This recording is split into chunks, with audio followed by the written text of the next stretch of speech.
Islam is not only religion but also complete code of life. মানব জীবনের শুরু থেকে শেষ পর্যন্ত মানব জীবনের টপ টু বটম তার প্রতিটি সেক্টর তার আপাদ মস্তক নিয়ে কথা বলেছে, সমাধান দিয়েছে যে ধর্মটি, যে জীবন ব্যবস্থাটি, তার নাম হচ্ছে ইসলাম। সে ইসলামের অনেকগুলো ক্যারেক্টারিস্টিক, অনেকগুলো বৈশিষ্ট্য নিয়ে আমরা কথা বলেছিলাম। আমরা বলেছিলাম যে ইসলামের প্রায় 11টি বৈশিষ্ট্য রয়েছে। তার মধ্যে আমরা প্রথম যে বৈশিষ্ট্যটি বলেছিলাম আর রব্বানিয়া, ইসলাম হচ্ছে আল্লাহ প্রদত্ত একটি ধর্ম। সুবহানাল্লাহ। দ্বিতীয় আমরা বলেছিলাম আল ইনসানিয়া, ইসলাম হচ্ছে মানবতার ধর্ম। ইসলাম কিসের ধর্ম? ইসলাম হচ্ছে মানবতার ধর্ম। মানবতার কথা বলে ইসলাম, মানবতা, বিপন্ন মানুষকে সাহায্য করবার কথা বলেছে ইসলাম, ঠিক কিনা বলো? ইসলাম কখনো মানুষের উপর কোনো কিছু চাপিয়ে দেয় না, এটা ইসলামের মেসেজ নয়। ইসলাম তার যে বৈশিষ্ট্যগুলো রয়েছে, ইসলামের যে বিউটি, সৌন্দর্য রয়েছে, সেই সৌন্দর্যগুলো সে মানুষের কাছে উপস্থাপন করবে।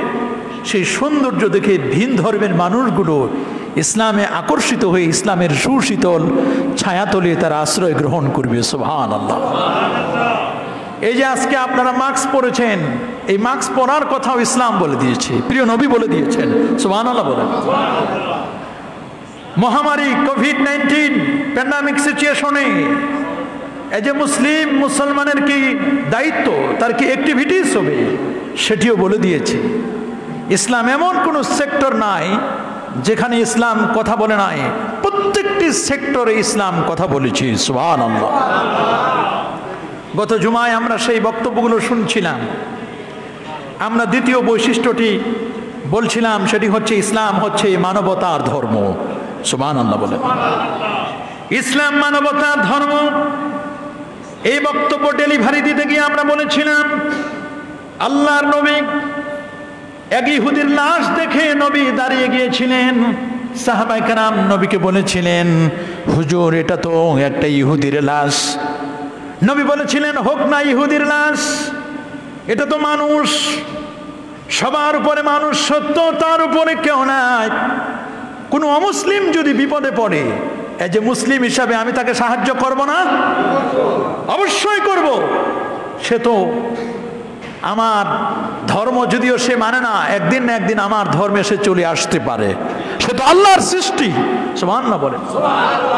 একটা প্রাণী যদি বিপদে পড়ে, কোনো পশু পাখি যদি বিপদে পড়ে, একটি বিড়াল যদি বিপদে পড়ে, একটা পুকুরে পড়ে যাচ্ছে একটা বিড়াল, একটা কুকুর পুকুরে পড়ে যাচ্ছে, তাহলে এদেরকে সহযোগিতা করা আমাদের দায়িত্ব কিনা? সৃষ্টি জীবের প্রতি দয়া মায়া, সৃষ্টির প্রতি যে আমাদের মায়া থাকতে হবে, এটাও ইসলামের মেসেজ, ঠিক কিনা বলেন? আল্লাহর নবী বসা, নবীর কাছে মেসেজ আসলো। যে বর্ণনাটি এসেছে আসসিরাতুল হালাবিয়া, এবং এটি এসেছে আল্লামা ইবনুল কাইয়্যিম জাওজি রাহিমাহুল বারি, যিনি ইবনে তাইমিয়া শাইখুল ইসলামের শাগরেদ।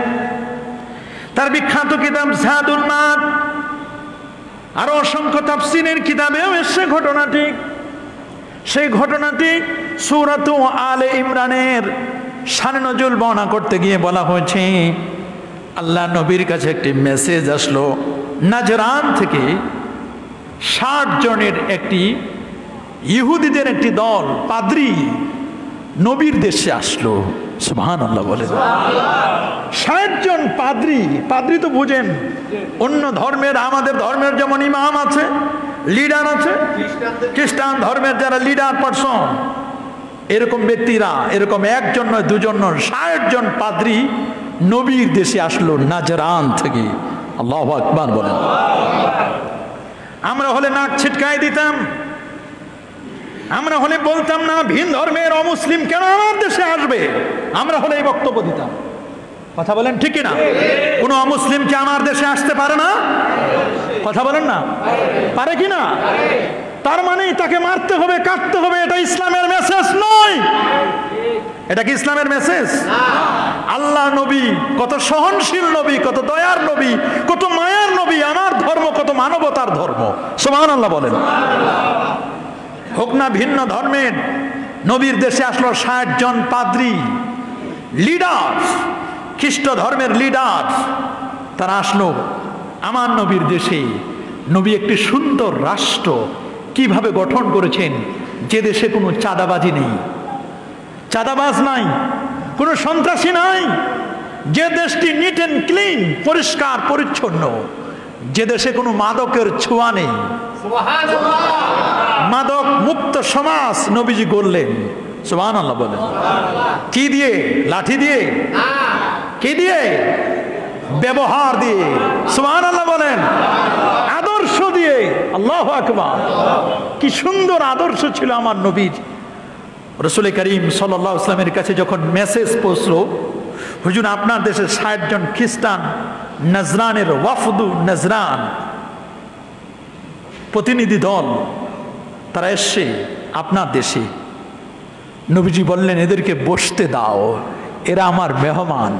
সুবহানাল্লাহ। এরা আমার কি? সহিহ বুখারীর বর্ণনা, আল্লাহ নবী বলেছেন, মান কানা ইউমিন বিল্লাহি ওয়াল ইয়াউমিল আখির ফালইউকরিম দাইফা, যে আল্লাহ এবং আখিরাতকে বিশ্বাস করে সে যেন মেহমানকে সম্মান করে। হোক না ভিন্ন ধর্মের, হোক না মুসলিম, তারা তো আমার মেহমান। শুধু মেহমান নয়, ওরা তো ভিআইপি মেহমান। ওরা লিডারশিপ, ওরা প্রতিনিধিত্ব করবার জন্য আসছে। যারা অন্য ধর্মের প্রতিনিধিত্ব করে, ওরা যদি আমার দেশে এসে যদি অপমানিত হয়, আমার দেশে এসে যদি তারা লজ্জিত হয়, আমার দেশে যদি তারা দেখে যে আমাদের আসার কারণে তারা যদি অপমানিত হয়, তাহলে তো আমার ইসলাম নিয়ে তারা বদনাম গাইবে, আমাকে নিয়ে তারা বদনাম করবে। সাহাবীরা বলল, হুজুর ওদের বসতে দিব কোথায়? এক সাহাবী তো বললেন যে হুজুর সূর্য ঢলে পড়ছে, পাহাড়ের পাশে এখন ছায়া, এমন একটি ছায়া হুজুর তাদের জন্য আমরা ব্যবস্থা করি, 60 জন পাদ্রী, ওদেরকে ওখানে বসতে দিব। নবীজি বলেন পাহাড়ের পাদদেশে ছায়া। সৌদি আরবে যারা গিয়েছেন, ছায়ার কত মর্যাদা, একটু ছায়া পেলে আমরা একটু আশ্রয় নেই। কথা বলেন ঠিকই না? কত যে কষ্ট, 51 ডিগ্রি 52 ডিগ্রি তাপমাত্রা। আমি নিজে 52 ডিগ্রি তাপমাত্রা দেখেছি। 52 ডিগ্রি, কি প্রচন্ড রৌদ্র। আবার সম্পূর্ণ উল্টো তায়েফে গেলে কি সুন্দর পরিবেশ। আল্লাহু আকবার। তায়েফে আলাদা, আবার কৃষি নির্ভর তায়েফ। এটা রাসূলুল্লাহ সাল্লাল্লাহু আলাইহি ওয়াসাল্লাম তার শৈশবকালীন সময়টা পাস করেছেন তায়েফে। নবীর বরকতে আল্লাহ ওই জায়গাটাকে সুন্দর করে দিয়েছেন, নবীর জন্য কষ্ট না হয়। সাহাবী বললেন, হুজুর আমি কি এখানে বসতে দিব? নবী বলেন, না না না, হতেই পারে না, এরা ভিআইপি পার্সন, এরা মেহমান, এদেরকে এরকম জায়গা বসতে দিলে ইসলামের মান যাবে। এক সাহাবী বলল, হুজুর আমার খেজুর পেকে গেছে, খেজুরগুলো আমি পেরে ফেলেছি। হুজুর আমার গাছে, খেজুর গাছে এখন নতুন নতুন পাতা গজিয়েছে, আপনি যদি আমাকে পারমিশন দেন খেজুরের পাতাগুলো আমি ছিঁড়ে হুজুর আমি নরম তোষকের মতো বানাই দিই, 60 জন পাদ্রী আমার এখানে বসার ব্যবস্থা করে দিই। নবী বলেন, না, এদেরকে এখানে বসতে দেওয়া যাবে না, আরো ভিআইপি জায়গা। সুবহানাল্লাহ বলে। সাহাবীরা বলল, হুজুর আর ভিআইপি কি? ভিআইপি তো আছে আপনার মসজিদ, এরা তো অমুসলিম, এদেরকে কি মসজিদে ঢুকতে দিবেন? নবী বলেন, দাও, আমার মসজিদের জন্য ওপেন করে দাও। সুবহানাল্লাহ বলেন। যেখানে 1 রাকাত নামাজ পড়লে 50,000 রাকাতের সওয়াব। ভিন্ন দেশ থেকে এসেছে, নাজরান থেকে 60 জন খ্রিস্টান এসেছে, রাসূল বলেন আমার মসজিদ খুলে দাও। ওরা 60 জন মক্কাতুল মসজিদে নববী থেকে মসজিদে বিলাল, খেজুরের মার্কেট যারা গেছেন, খেজুরের মার্কেট মসজিদে বিলাল থেকে সামনে একটা বাজার আছে, সে বাজারের ওখানে আসলো। কিছুক্ষণের মধ্যে তারা শুনতে পেল হযরত বিলালের সুমধুর কণ্ঠের আওয়াজ। আল্লাহু আকবার, আল্লাহু আকবার। হযরত বিলালের আওয়াজ শুনে ওরা অবাক হয়ে গেল।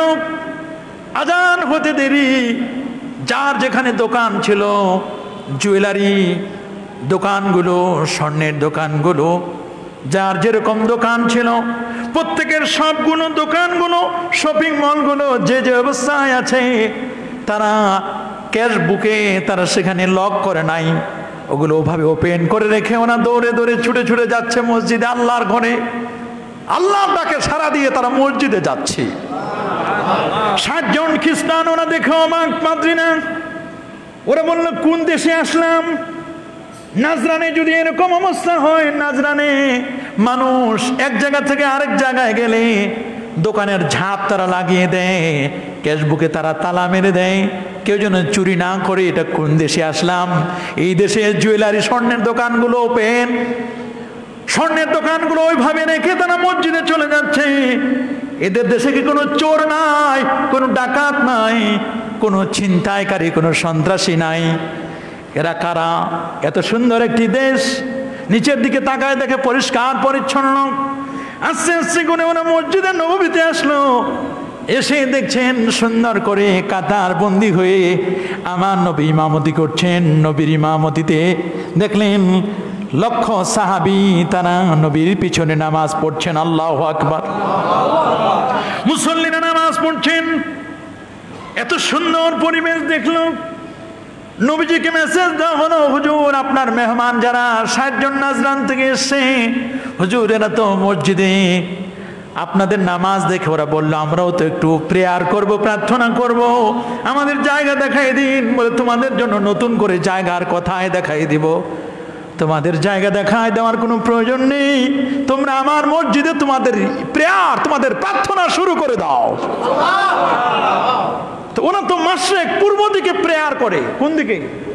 কারণ ওদের ঈসা নবী, ঈসা মসিহ তিনি তো পূর্ব দিকে জন্মগ্রহণ করেছেন, বাড়ির পূর্ব দিকে, ওটা তাদের কিবলা। ওরা পূর্ব দিকে ফিরে প্রেয়ার করতে লাগলো। সাহাবায়ে কেরাম তো কেউ কেউ মনে করলো যে এরা কারারে, আমরা একদিক ফিরে নামাজ পড়ি, আমাদের কিবলা একদিকে, এরা অন্যদিকে নামাজ পড়ে, এদেরকে ধরো। নবীজি বলেন ধরার লাগবে না, এদেরকে প্রেয়ার করতে দাও। সুবহানাল্লাহ।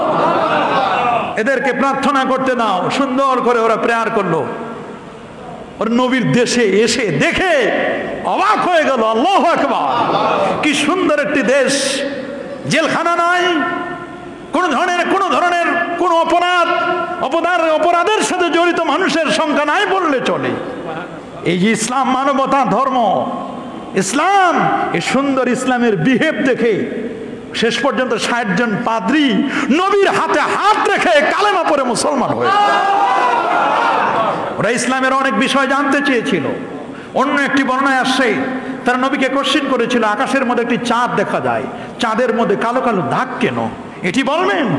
নবীকে প্রশ্ন করেছিল, এই পৃথিবীর মধ্যে কোন মানুষের যদি হার্টের প্রবলেম হয়, হার্ট প্রবলেম হলে এই মানুষটি কিভাবে হার্ট প্রবলেমটা সলভ করতে পারবে? নবীকে প্রশ্ন করেছিল। আজকে আপনি যদি জিজ্ঞেস করেন, মানুষ বলবে আপনার ব্রেন আছে, হার্ট আছে, ব্রেন দিয়ে আমরা বুঝি, ঠিকই না বলেন? কেউ যদি কম বুঝে বলে এই লোকটার ব্রেন খারাপ, মাথা খারাপ, বুঝ ব্যবস্থা কম। ওরা মনে করে বুঝ থাকে মাথায়। বুঝ থাকে কোথায়? বুঝ কি মাথায় থাকে? আসলে বুঝ মাথায় থাকে না। কোরআন বলছে বুঝ থাকে কলবে, অন্তরে। সুবহানাল্লাহ বলেন। এই বাবা, বুঝ থাকে কোথায়? কালবে। কালবে। কোরআন বলছে লাহুম কুলুবুন লা ইয়াফকাহুনা বিহা, তাদের অন্তর আছে। লাহুম, তাদের কুলুবুন, অন্তর সমূহ আছে, লা ইয়াফকাহুনা বিহা, অন্তর আছে, বুঝে না। সুবহানাল্লাহ বলেন। তাহলে বুঝা গেল বুঝ থাকে কোথায়? কলবে। বুঝ থাকে কোথায়? আর আমাদের দেশের বুদ্ধিজীবী নামের বুদ্ধি প্রতিবন্ধী জানা, আমাদের দেশের বুদ্ধিজীবী জানা, চিন্তাবিদ জানা, তারা বলবে না, বুঝ ব্যবস্থা, বুদ্ধি এটা থাকে মাথায়। এই বুদ্ধি থাকে মাথায়? মাথাটা হলো মনিটর। মাথাটা কি? কথা বলেন, মাথাটা কি? আচ্ছা, সিপিইউতে যদি আপনি হার্ড ডিস্ক যেখানে থাকে, র্যাম রোম যেখানে থাকে, আপনি সিপিইউ যেটা, সেখানে যদি আপনি ইনস্ট্রাকশন না দেন, মনিটরে শো করবে নি? কথা বলেন। এইখানে যদি হাফেজ সাহেব যদি সুইচ না দেয়, মুয়াজ্জিন সাহেব সুইচ যদি অফ করে দেয়, তাহলে ওই যে হর্নগুলো, আমাদের সাউন্ড বক্সগুলো আছে, ওখানে বাজবে না? 3 তলায় 4 তলায় বাজবে? তাহলে এটা হলো মূল, কলব হলো আসল। কলব নষ্ট তো সব নষ্ট। এই জন্যই পৃথিবীতে যত আল্লাহর ওলি এসেছেন, যত নবী রসুল আসেন, তাদের সবার মূল টার্গেট হলো কলব। কলব ঠিক তো সব ঠিক। সুবহানাল্লাহ বলেন। এই বাবা, কলব ঠিক তো ছোটকালে ওয়াজ শুনতে গেছি। ছোটকালে কি করছি? ওয়াজ শুনতে গেছি আব্বার সাথে। আমার একটা অভ্যাস ছিল, আমি ওয়াজের সামনে বসি সব সময়, একেবারে বক্তা যেখানে ওটার সামনে বসতাম। 2-3-তে যখন পড়ি, এটা নিয়ম আমার ছিল। তো একদিন জায়গা পায় নাই, এত প্রচন্ড ভিড় মানুষের, হাজার হাজার মানুষ পাইছি পিছনে। তা আব্বারে জিজ্ঞেস করছি, আব্বা এই যে গাছের উপরে হর্ন দিছে, এইখানে বক্তা বসে আছে, ওটা নামাইবে কেমনি? কারণ মাইকের হর্ন থেকে তো কথাগুলো আসতেছে না। তা আব্বারে বললাম যে এই যে হর্নটা ইসের উপরে, গাছের উপরে, এখান থেকে বক্তারে নামাইবে কেমনে? আব্বা কই বক্তা তো ওইখানে না, বক্তা হলো স্টেজে। স্টেজ, আমি স্টেজ আবার কই স্টেজ তো কথা, এখান থেকে কত দূর, ওইখানে বক্তব্য দেয়, হর্নে আসে। তো কলব হলো, ওইটা হলো কলব, আর হর্নটা হলো এখানে সাপ্লাই দেয়। আমাদের মূল জায়গাটা হলো হার্ট, কলব, আর আমাদের ব্রেন, যেটা ব্রেন হলো এটা মনিটর, এটা হর্ন, এটা শোক। সুবহানাল্লাহ বলেন, আল্লাহু আকবার বলেন। তো এটা আমাদের বোঝা দরকার। কলব কলব কলব। অনেক মানুষ আবার বলে যুবকদেরকে যদি বলে, এই বাবা ইসলামের দিকে আসো, ওরা বলে হুজুর আপনারা আগে নামাজ কালাম পড়ে আগায় রাখেন, আমরা পরে আসবো, আপনারা আগে পড়েন না। কথা বলেন ঠিক না? আপনাদের যারা গার্ডিয়ান আছেন, আপনাদের কি দায়িত্ব নাই ছেলেদেরকে খোঁজ খবর নেওয়া, ছেলেটা নামাজে আসে কিনা? কথা বলেন ঠিক না? সে মোবাইলের সাথে সম্পর্কযুক্ত হয়ে ইন্টারনেটের কোন কোন দেশে বিচরণ করে, এটা কি আপনার দায়িত্ব নয়? আপনি ছেলেটাকে কলেজে পাঠিয়ে দিলেন, ইউনিভার্সিটিতে পাঠিয়ে দিলেন, স্কুলে পাঠিয়ে দিলেন, মাদ্রাসায় পাঠিয়ে দিলেন। আপনার ছেলেকে স্কুল কলেজের ক্লাস ফাঁকি দিয়ে সে কি পার্কে ঘুরছে কিনা, সে বন্ধু বান্ধবদেরকে নিয়ে ঘোরাফেরা করছে কিনা, এটা কি আপনার দায়িত্ব নয়? কথা বলে না? এমনও তো হতে পারে আপনার সন্তান স্কুলের কথা বলে, প্রাইভেটের কথা বলে, প্রতিষ্ঠানের কথা বলে, আপনার সন্তান আরেক জায়গায় গিয়ে এসে এডিক্টেড হতে পারে, আসক্ত হতে পারে, মদ, জুয়া, গাঁজা, আফিন, ইয়াবা, বাবা, হিরোইন, ফেন্সিডিল, এগুলোর সাথে যুক্ত হতে পারে। কারণ এগুলো যখন থাকে তখন ব্রেন আর কোনো কাজ করে। রাসূল বলেছেন, সহিহ বুখারীর বর্ণনা, আল খামরু মা খামার আল আকলি, মানুষের ব্রেনের উপর যেটা প্রলেপ পড়ে, ইয়াবা, বাবা, হিরোইন, এগুলো খেলে মানুষের ব্রেন ঠিক থাকে না। কথা বলুন ঠিক কিনা? আপনার সন্তান, আমি আজকে অবাক হয়ে যাই, কিছু নষ্টা, কিছু ভ্রষ্টা আজকে সমাজটাকে, আমাদের দেশকে কলুষিত করছে। কথা বলুন, জোরে বলুন। অনেক সময় আমাদের বুঝতে হবে আমাদের সন্তানরা কি করছে। কথা বলেন ঠিক কিনা? লোভ মানুষকে বড় কঠিন পর্যায়ে নিয়ে যায়। লোভে পাপ, পাপে মৃত্যু। পাপ কখনো বাপকেও ছাড়ে না, মনে রাখবেন, পাপ কখনো বাপকেও। আমি খতিব সাহেব যদি অন্যায় করি, হয়তোবা মুসল্লিদের চোখে আমি ফাঁকি দিতে পারি 1 বছর, 2 বছর, 3 বছর, 4 বছর, 5 বছর, 10 বছর, মুসল্লি কেউ জানে না আমি এই এলাকায় থাকি না, আমি পাপ করি, অন্যায় করি, আমি 10 বছর ফাঁকি দিতে পারি। কিন্তু আল্লাহর কাছে একদিন আমাকে আল্লাহ নিজে ধরাই দিবে, দেখো তুমি পাপ করেছো। মানুষের চোখে ফাঁকি দেওয়া যায়, আল্লাহর চোখে ফাঁকি দেওয়া যাবে। আপনি মনে করেছেন সুন্দর 1 লক্ষ 1.5 লক্ষ টাকায় ফ্ল্যাটে থাকি, আইন প্রয়োগকারী সংস্থারা আমার কোনো তথ্যই রাখে না, মনে হয় কেউ জানে না আমার সম্পর্কে আমি কি করি। তাদের কাছে তথ্য আছে না? জোরে বলুন, আরো জোরে বলুন। এখন আপনি যদি আইন প্রয়োগকারী সংস্থাদেরকে ডাকাত বানায় দেন, এটা কখনো ঠিক নয়। তাদের আইন প্রয়োগকারী সংস্থা যারা, তাদেরকে সহায়তা করা এটা আপনার দায়িত্ব।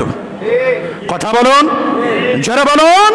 এটি আপনার ঈমানি দায়িত্ব, এটা আপনাকে তাকে সহযোগিতা করতে হবে। কথা বলেন ঠিক কিনা?